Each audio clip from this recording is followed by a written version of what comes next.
Allah yang kau sembah sama, Allah yang melihatmu sama, Allah yang melihat amalmu sama, Allah yang memberikan balasan surgamu sama.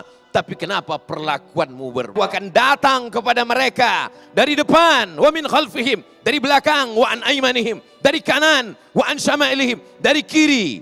Tapi ada la'ughwiyannahum, aku akan goda mereka, aku akan sesatkan mereka. La'aq'udanna lahum siratakal mustaqim, jalanmu yang lurus akan aku bengkokkan. Tapi ada orang-orang yang tidak dapat dia goda. Assalamualaikum warahmatullahi wabarakatuh. Hai sahabat religiwan semuanya, semoga usia bertambah, istiqomah juga semakin bertambah, amal bertambah, maka bertambah pula kesiapan kita untuk tetap menebar kebaikan. Assalamualaikum warahmatullahi wabarakatuh. Assalamualaikum warahmatullahi wabarakatuh. Alhamdulillah. Allahumma salli ala Sayyidina Muhammad wa ala ali Sayyidina Muhammad. Pemirsa TV One dimanapun berada, guru-guru kita semua, kita tahu hak dan batil karena mereka. Mudah-mudahan dipanjangkan Allah usia mereka. Yang sudah mendahului kita dilapangkan Allah kuburnya, diampunkan segala dosa-dosanya. Hari ini jamaah yang berhadir di hadapan Ustadz Abdul Somad adalah jamaah yang luar biasa. Cukup hanya dengan duduk dan berzikir saja, air minum datang sendiri ke hadapannya. Kalau begitu tidak perlu berusaha. Cukup pejamkan mata, dengarkan tausiah, mata dibuka. Minuman sudah siap. Untuk apa berusaha? Bila ada seorang laki-laki yang gagah perkasa, dia hanya duduk berpangku tangan, bertasbih, bertahmid, bertakbir, bersalawat. Ketika ditegur, kenapa kamu tidak berusaha? Dia jawab dengan ayat, A'udzubillahi minasyaitonirrajim. Wa ma min dabbatin fil ardi. Tidak satu pun makhluk yang melata di atas muka bumi ini. Illa 'alallahi rizquha, rezekinya sudah dijamin Allah Subhanahu wa taala. Untuk apa saya bekerja? Untuk apa saya lelah? Untuk apa saya susah payah? Rezeki saya sudah dijamin Allah Subhanahu wa taala. Sebelum saya lahir ke dunia, ketika roh saya masih di dalam rahim ibu saya, rezeki saya sudah dijamin Allah. Untuk apa saya cari? Kalau bapak ibu punya dalil, bantah dengan dalil. Kalau kebetulan yang melakukan ini suami ibu, jangan dibantah, diam saja. Mas nggak kerja, bergantung kepada Allah. Cukup banyak berzikir, jangan dilawan, diam aja. Nanti ketika jam menunjukkan pukul 12, jam 1, paling tahan jam 2, dia mulai lapar. Dan dia bertanya, makan siang mana ma? Jawablah dengan lembut, bergantung kepada Allah Subhanahu wa ta'ala. Laqad kana lakum fi Rasulillah uswatun hasanah. Dalam diri Nabi Muhammad sallallahu alaihi wasallam ada suri tauladan yang baik. Apakah Nabi Muhammad sallallahu alaihi wasallam hanya duduk berpangku tangan saja? Tidak, dia seorang yatim. Ayahnya meninggal dunia. Alam yajidka yatima fa'awa. Bukankah dulu engkau seorang yatim dalam keadaan susah, lalu Allah berikan engkau kecukupan, Allah lindungi engkau, Allah muliakan engkau. Lalu kemudian Nabi ketika sampai mampu berusaha, kita baca dalam sejarah sirah Nabi, guru-guru kita menjelaskan, Nabi berdagang ke negeri Syam bersama pamannya Abu Talib. Ketika sampai di sebuah negeri, lalu ada seorang pendeta bernama Bahira keluar dari tempat ibadahnya. Perjalanan apa itu? Perjalanan dagang. Nabi seorang pedagang. Pertemuan Nabi Muhammad SAW dengan Khadijah. Nabi bertemu dengan Khadijah bukan ketika tablik akbar. Khadijah punya barang-barang dagangan, tapi dia tidak membawanya. Seorang perempuan duduk di rumah dengan kemuliaan kehormatan dirinya. Lalu barang-barang itu dibawa oleh para pedagang. Tapi unik ini barang. Ketika dibawa oleh laki-laki ini laku keras. Ketika dibawa oleh ini, laku keras. Akhirnya Khadijah penasaran. Dia tanya Maisarah. Maisarah laki-laki. Sampai ke Indonesia jadi perempuan.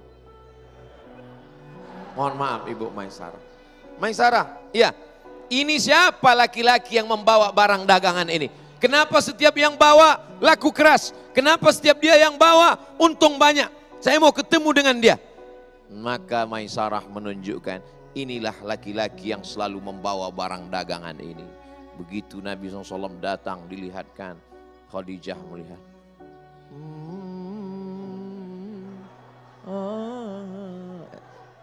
Soundtracknya begitu. Oh, ini laki-lakinya. Nurun nubuwah, ada cahaya kenabian. Di samping itu ada kejujuran yang luar biasa. Maka kalau mau mengikut akhlak Rasulullah SAW, seimbang antara usaha dengan doa. Makanya kita kalau keluar masjid doanya, Allahumma inni as'aluka min fadlik. Ya Allah, bukakan pintu rezeki. Kenapa keluar masjid minta pintu rezeki? Idza qudiyatis shalah, kalau salat sudah dilaksanakan, fantashiru fil ard, bertebaranlah kamu di atas muka bumi Allah. Wabtaghu min fadlillah, cari karunia Allah Subhanahu wa taala. Yang pedagang buka tokonya, buka rukonya.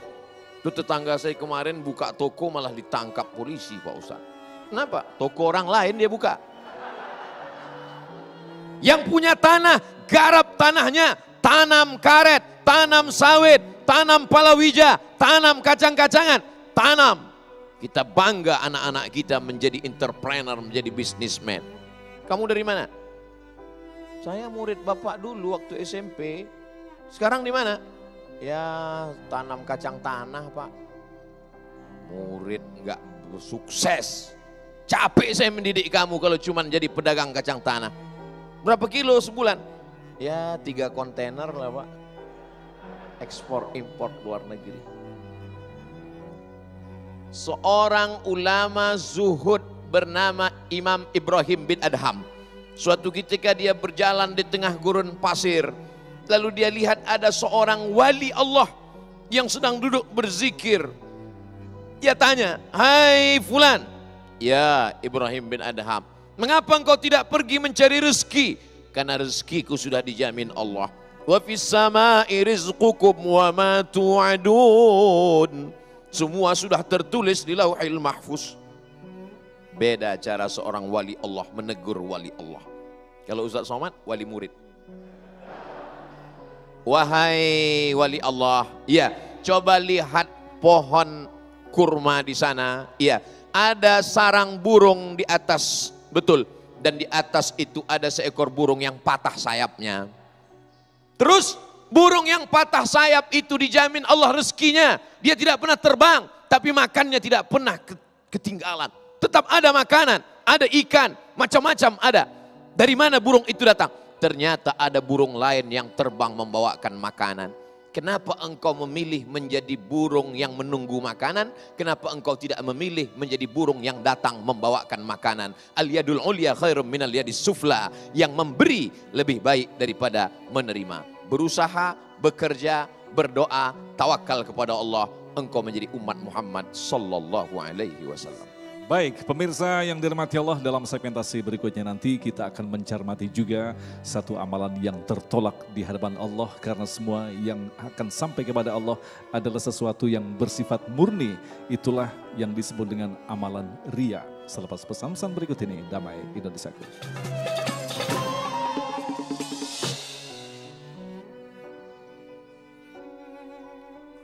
Waqalatil yahudu Uzairun ibnullah. Ada satu kelompok manusia yang dia sembah Uzair. Waqalatin nasara al-masih ibnullah. Ada sekelompok manusia yang beramal karena al-masih. Dan nanti dikumpulkan di akhirat ada 3 kelompok manusia. Dulu kamu membangun tempat ibadah. Dulu kamu membantu anak yatim dan duafa. Dulu kamu membangun sekolah. Tapi bukan karena aku, kata Allah. Kamu membangun, beramal, melakukan semua itu karena Uzair. Cari Uzair, minta balasan kepada Uzair. Mereka pun mencari Uzair. Yang kedua, dulu kamu berbuat baik, beramal sosial, sangat santun. Tapi kamu beramal bukan karena aku, kamu beramal karena Al-Masih. Wa qalatin nasara al-Masih ibnullah. Cari, minta balasan kepada dia. Kita insya Allah tidak masuk dalam kelompok Uzair, tidak masuk dalam kelompok Al-Masih. Tapi dikhawatirkan masuk kelompok ketiga. Apa kata Allah kepada kelompok yang ketiga? Idhabu ila man turauna ilai. Pergilah kamu, dulu kamu beribadah ria, mempertunjukkan amalmu kepada mereka, maka minta balasan kepada mereka. Hai Abdul Somad, ternyata dulu kau beramal karena follower, cari followermu. Karena subscriber, cari subscribermu. Na'udzubillah. Makanya kalau saya ketemu dengan Ustaz Abi Makki, ketemu dengan para habaib, alim ulama, para kiai, doakan saya kiai supaya ikhlas, supaya istiqomah, supaya mati husnul khatimah. Dan saya selalu minta doa jamaah. Jamaah doakan Ustaz Somad ikhlas mati husnul khatimah. Amin. Kata jamaah. Jangan sekarang jamaah, kata Ustaz Somad. Mati tidak dapat ditawar. Orang beriman tidak pernah menawar Allah dengan kematian. Nabi mengajarkan, Allahumma ja'alil hayata ziyadatan li fi kulli khair. Kalau kau takdirkan aku hidup sampai besok pagi, maka besok jadikan hari itu sebagai hari untuk beramal soleh. Waj'alil mauta rahatan li min kulli syarr. Kalau kau takdirkan aku mati malam ini, jadikan kematian itu sebagai istirahat, berhenti dari segala perbuatan dosa. Orang Islam tidak pernah bersedih. Orang beriman tidak pernah berkeluh kesah. Panjang umur, bertambah amal soleh. Pendek umur, berhenti buat dosa. Selesai. Tapi kehidupan terus berlanjut.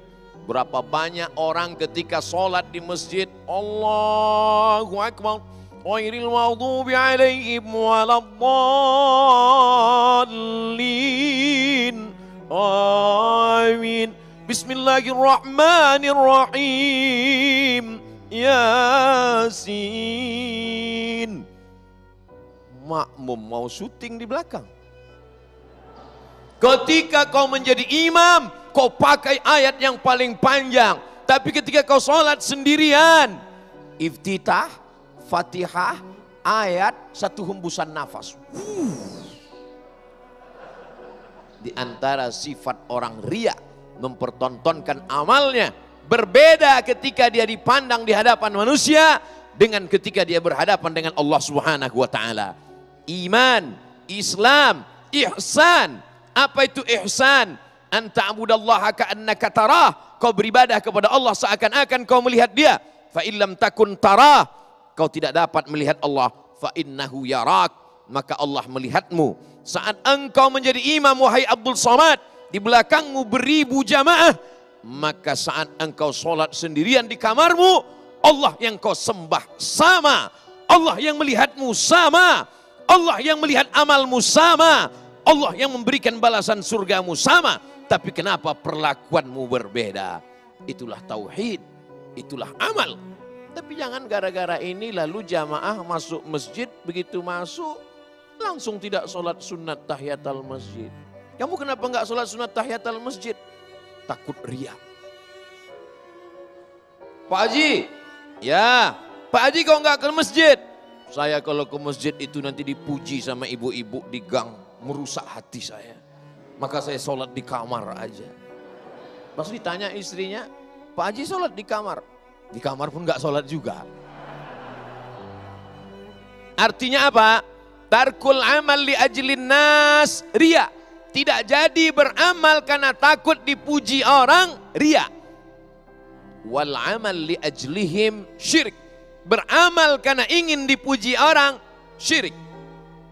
Dalam keadaan suasana yang tenang, dihembus angin sepoi-sepoi, seperti sedang duduk di tepi sungai, melihat pohon bambu yang sedang berayun dihembus angin. Kapan itu? Saat khotib menyampaikan khutbah Jumat.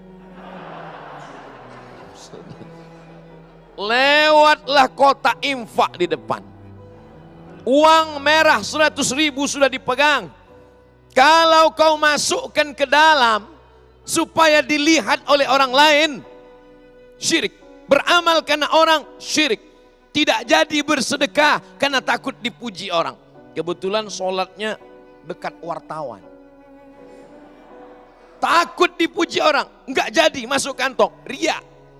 Kata Imam Fudail bin Iyad, disebutkan oleh Imam Abu Hamid Al-Ghazali meninggal 505 dalam kitab Ihya Ulumuddin. Tidak jadi beramal karena takut dipuji orang, riya. Kalau begitu masukkan supaya dipuji orang.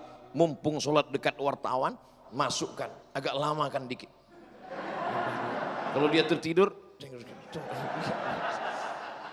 wal amal li ajlihim syirik. Beramal karena ingin dipuji orang, syirik. Lalu bagaimana? Luruskan hatimu, bersihkan niatmu, laksanakan amalmu.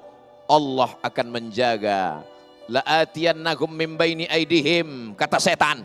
Aku akan datang kepada mereka dari depan, wa min khalfihim, dari belakang, wa an aymanihim, dari kanan, wa an syama'ilihim, dari kiri. Tapi ada la'ughwiyannahum, aku akan goda mereka, aku akan sesatkan mereka.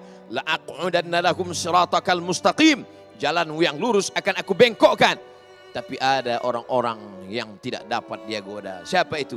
Illa ibadaka minhumul mukhlasin, kecuali orang yang diikhlaskan Allah, yang menjadikan kita ikhlas Allah.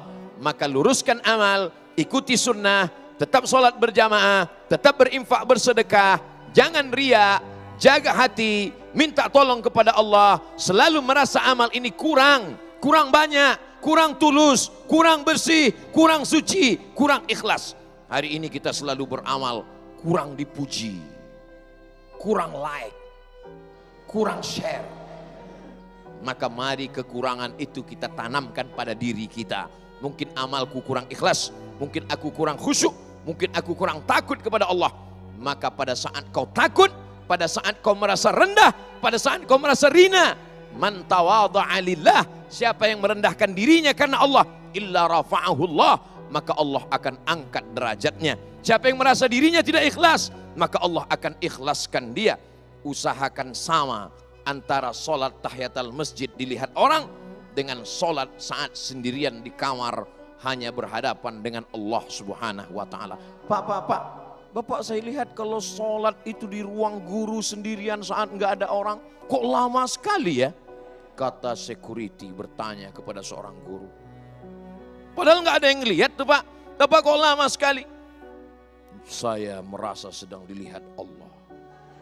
Tapi ngomong-ngomong Pak security kok tahu? Ya CCTV kan ada Pak. Dilihat CCTV saja orang merasa begitu ketakutannya. Apalagi kalau yang memandang adalah dia. Siapa dia? La ta'khudhuhu sinatun wala naum. Dia tidak pernah mengantuk, dia tidak pernah tidur. Apakah yang menyampaikan tentang ikhlas jangan riya ini sudah bersih dari riya? Belum. Jangan-jangan amalmu selama ini hai Abdul Somad karena dipertontonkan, karena ditonton, karena dilihat orang banyak. Jadi di antara kegelisahan hati seorang dai adalah ketakutan, talbis iblis, bisikan-bisikan. Ketika menjadi seorang qori, suaramu lah yang paling merdu. Ketika kau menjadi seorang ustadz, kau lah yang paling menggelegar. Kata setan berbisik ke telinga Abdul Somad. Abdul Somad, kalau kau yang ceramah, itu kabel-kabel baut-baut hampir lepas Abdul Somad. Mari kita jaga hati kita supaya senantiasa ikhlas, tulus, saling mendoakan. Mudah-mudahan kita tergolong orang-orang yang dijaga hatinya insya Allah. Amin. Amin. Ya Rabbal Alamin. Baik, terima kasih Ustadz, dan insya Allah kita akan lanjutkan lagi dalam segmentasi yang kita tunggu-tunggu untuk menjawab pertanyaan-pertanyaan Anda yang telah Anda kirimkan melalui Instagram. Tetaplah bersama kami, Damai Indonesiaku. Baik, terima kasih pemirsa, Anda masih bersama kami Damai Indonesiaku yang mengangkat tema berkaitan dengan amalan-amalan yang tertolak karena tidak ada keikhlasan di dalamnya. Insya Allah waktu kita yang sangat singkat dengan jawaban-jawaban yang diberikan oleh guru kita akan semakin memperkaya tentang memahami apa sesungguhnya yang disebut dengan amalan yang ikhlas. Pertanyaan pertama kita akan sampaikan dari Saudara Rahmat, silakan. Assalamualaikum warahmatullahi wabarakatuh. Nama saya Marna dari Puncak Cisarua Bogor. Saya mau bertanya, kita sering setiap habis sholat mengucapkan atau mengatakan astagfirullahaladzim dalam setiap doanya, namun mengucapkan hanya sekedar mengucapkan, tapi tanpa ada rasa penyesalan. Apakah ini termasuk amalan yang sia-sia juga, Ustadz? Mohon penjelasannya. Wassalamualaikum warahmatullahi wabarakatuh. Silakan Abi Maki untuk menjawab pertanyaan pertama ini. Bismillahirrahmanirrahim. Subhanallah. Ketika kita mengatakan istighfar, memang kalau yang namanya ibadah ini dengan 3 syarat. Pertama qalbiyan atau ruhiyan, lalu jasadiyan, lalu athariyan. Iya. Jadi kalau tidak sempurna dengan 3 ini, berarti ibadahnya perlu ditanyakan. Mungkin tidak sampai target kepada sempurna, namun coba usahakan. Pertama adalah qalbiyan, lalu jasadiyan, lalu athariyan. Kalau 3 ini baik untuk didapatkan. Bisa jadi orang itu sujud, tapi qalbinya tidak ada.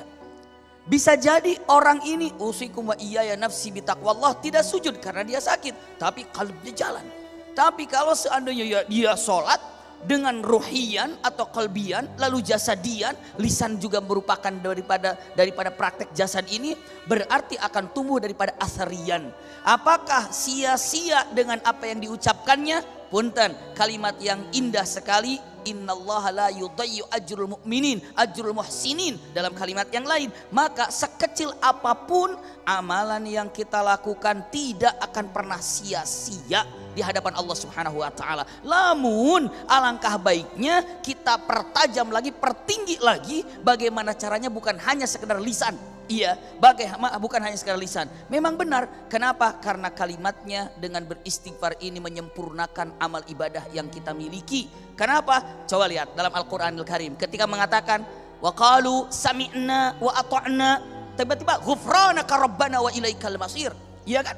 Ketika para nabi dan para rasul diperintahkan untuk kalimat diperintahkan oleh Allah, kata para nabi mengatakan sami'na wa ata'na, kami dengar dan kami jalani. Tapi yang indah kata-katanya para nabi tidak begini, kami mendengar dan kami jalankan, terimalah ibadahku. Tidak begitu.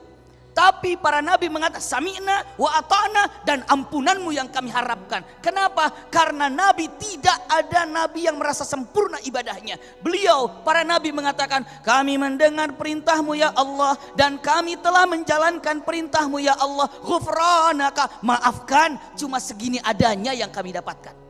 Maafkan, cuma begini aku dapatnya. Maafkan, cuma segini aku mampu. Maka ketika assalamualaikum warahmatullahi wabarakatuh, assalamualaikum warahmatullahi, lalu apa? Setelah itu apa? Astagfirullahaladzim atau astagfirullah. Kenapa? Dengan mengatakan cuma segini yang aku mampu, rukuku, sujudku. Karena tidak ada seorang nabi pun yang merasa sempurna ketika melaksanakan ibadah. Namun alangkah baiknya kalbnya ataupun hatinya, rohnya diikutkan, bukan hanya sekedar lisan, dan atharnya, jejaknya harus menjadi kalimatnya inna sholata tanha anil fahsya'i wal munkar. Wallahu a'lam bishawab. Baik, terima kasih Ustadz. Berikutnya Ustadz Somad, ini pertanyaan yang sangat luar biasa sekali berkaitan dengan kehidupan rumah tangga Ustadz. Saya seorang istri yang menutupi kebutuhan keluarga karena uang nafkah yang diberikan suami kurang, sedangkan suami malah sering membeli rokok. Maka wah, suaminya seperti apa ini? Maka istri menggunakan tabungannya untuk kebutuhan keluarga. Apakah perbuatan ini termasuk disebut dengan amal baik, Ustadz? Masya Allah, kasihan istrinya nih Ustadz. Silakan Ustadz. Baik, agama Islam itu isinya 3. Yang pertama ada namanya iman. Itulah dia akidah tentang Allah, tentang akhirat, tentang azab kubur, tentang Nabi, tentang Quran. Yang kedua ada yang disebut dengan Islam. Itulah dia fikih, hukum, halal haram, fikih sholat, fikih zakat, fikih muamalah, fikih nikah. Yang ketiga ada namanya akhlak. Itulah dia budi pekerti, etika, Islamic morality, bercerita tentang kebaikan, kelembutan, maaf. Jadi kalau tadi pertanyaan itu mau dijawab dengan akhlak, selesai.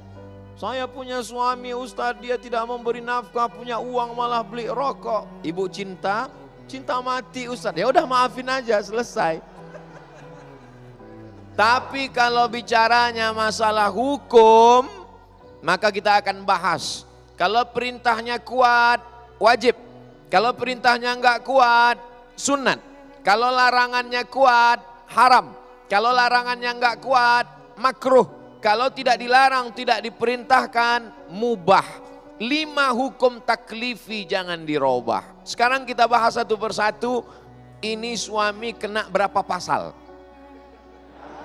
Kewajiban seorang suami yang merupakan hak seorang istri ada 5. Makan, pakaian, tempat tinggal, pendidikan, perhatian.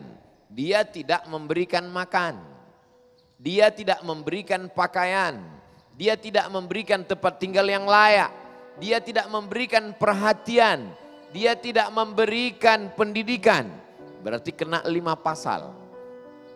2, dia mestinya memberikan nafkah ketika dia bekerja. Malah dia tidak memberikan nafkah. Justru siapa yang menanggung belanja keluarga itu? Istrinya. Kena dia pasal kedua. Dia sudah memakan harta orang lain. Ketika uang istri itu Anda makan wahai suami, akadnya apa? Apakah pinjam meminjam? Apakah itu hibah? Apakah itu gadai? Apa akadnya? Maka ibu, perempuan, kakak, istri, kalau uang mau dipakai suami, tanya dulu. Ini akad perjanjiannya apa? Apakah pinjam? Kalau pinjam mesti dikembalikan. Di dalam gaji bapak punya gaji, ibu punya gaji. Apa beda gaji bapak dengan gaji ibu? Di dalam gaji bapak ada hak ibu, namanya nafkah. Tapi di dalam gaji ibu tidak ada hak bapak. Setuju? Setuju semua. Pasal kedua. Pasal ketiga, ketika dia punya uang, dia tidak membayar hutangnya. Dia tidak melengkapi keperluan kebutuhannya, tapi justru dia belikan untuk sesuatu yang lain. Yang ulama hanya ada 2 fatwa dalam masalah ini. Haram dan makruh. Tak ada mengatakan mubah. Maka 3 pasal dia kena. Kemana ibu melapor? Ibu melapor jangan langsung ke Polres dan Polsek.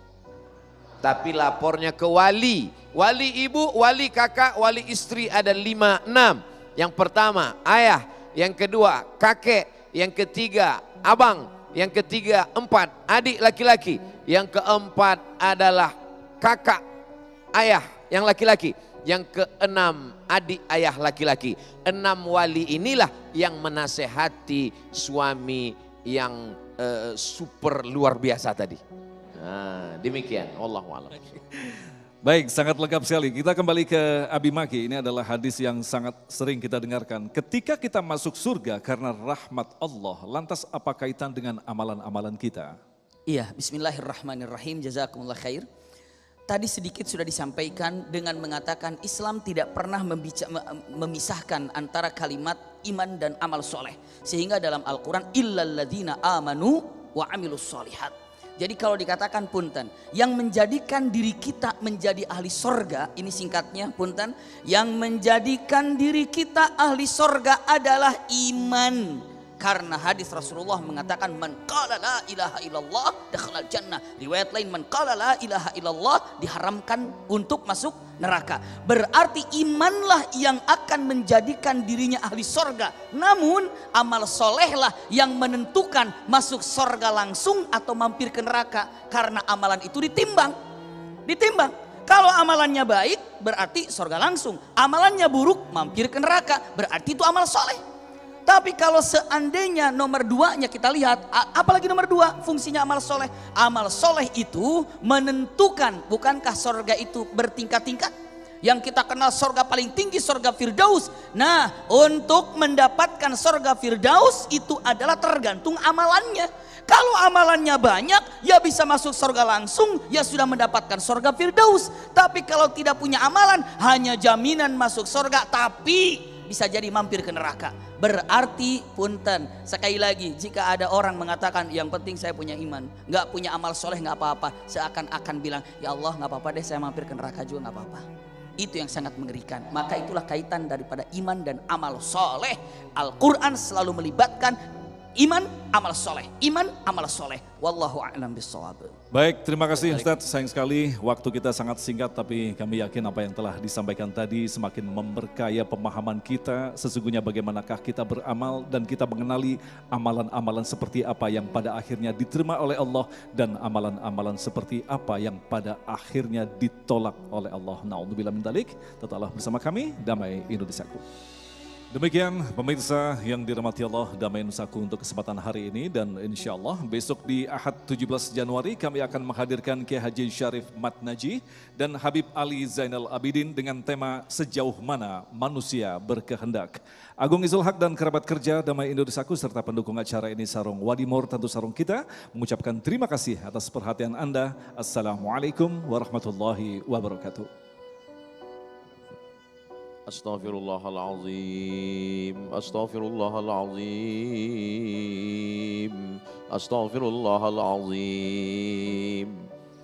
Ampuni dosa-dosa kami ya Allah. Boleh jadi musibah datang ini karena dosa kami. Padahal ada orang-orang soleh yang tengah malamnya dia bersimpuh bertahajud kepadamu. Ada anak-anak kecil yang tak berdosa. Ada ibu-ibu hamil yang meneteskan air mata berdoa supaya anaknya soleh dan solehah. Mereka terkena musibah karena dosa kami. Ampunkan dosa kami ya Allah. Rabbana fir lana dzunubana, ampunkan dosa kami. Wali abaina, ayah kami yang menyekolahkan kami, melepuh kulitnya untuk mencarikan makan kami. Wali ummahatina, ibu yang mengandung kami, melahirkan kami meneteskan darah, air mata. Berapa kali dia tidak berganti baju baru di hari raya hanya demi untuk sekolah kami ya Allah. Andai dia masih hidup, panjangkan umurnya, sehatkan badannya. Andai dia sudah menghadapmu, lapangkan kuburnya. Allahumma ja'al kuburahum raudatan min riyadil jinan. Jadikan kuburnya salah satu dari taman-taman surgamu. Teteskan air yang sejuk, yang menenangkan. Rabbana hablana minas salihin. Jadikan anak-anak kami anak-anak yang salih dan salihah. Berapa banyak anak-anak yang hari ini mati jiwanya, hilang imannya. Kami ingin anak-anak kami ketika kami mati menghadap Engkau ya Allah, kami terbujur kaku di pusara. Mereka berdoa di tengah malam, Rabbi firli wali walidayya warhamhuma kama rabbayana shaghira. Rabbana atina fid dunya hasanah wa fil akhirati hasanah wa qina adzabannar. Wa sallallahu ala sayyidina Muhammad wa ala alihi wa sahbihi wasallam. Walhamdulillahi rabbil alamin.